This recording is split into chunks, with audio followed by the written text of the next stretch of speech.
Our decision making. I saw one newspaper headline that framed this summit as 32 countries involved, although it's actually 45, but nevertheless, 32 countries involved, but only one man matters. What do you think? Anna, I suspect that man might be one of your countrymen. What do you think about? My countrymen?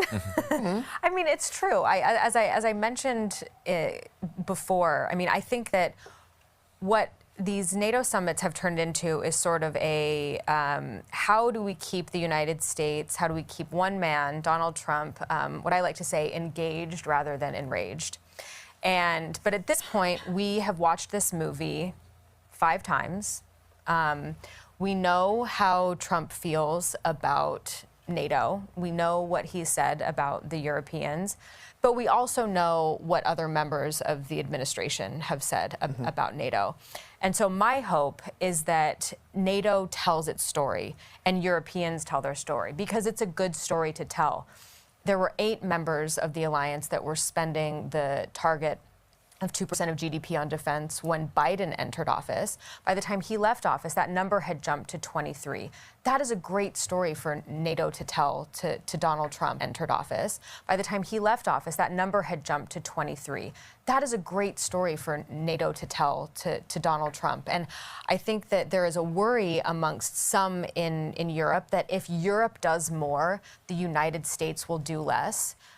Well, if this administration is planning on doing less anyways, which I think it perhaps will be, then Europe does need to do more. I am of the mind, though, that Europe doing more will actually keep the Americans more engaged. And so let's see how these conversations turn out over the next couple of days. Yeah. I think there might be turnout over the next couple of days. Yeah. I think there might be some other distractions that are going on, but that might actually be a good thing for NATO. Okay. Yeah. And about those conversations, it's obviously super important how those conversations are perceived. Anna, you talked about the general public already. I'm wondering, Minister, again, given the global situation, instability, seems to be a new unraveling every 24 hours. What should people at home, the people on the stream watching this, what should they understand about our collective security?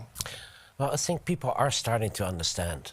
I entered the Royal Dutch Navy in 1994, and every month you saw a frigate being scrapped and the port emptying up, and defense was seen as something for professionals in conflicts far away from home, and nothing to do with life here in the Netherlands, far away from the front line. I used to joke up until a few years ago that if you blocked people from paying by bank card in one supermarket in Amsterdam, you would have a national crisis.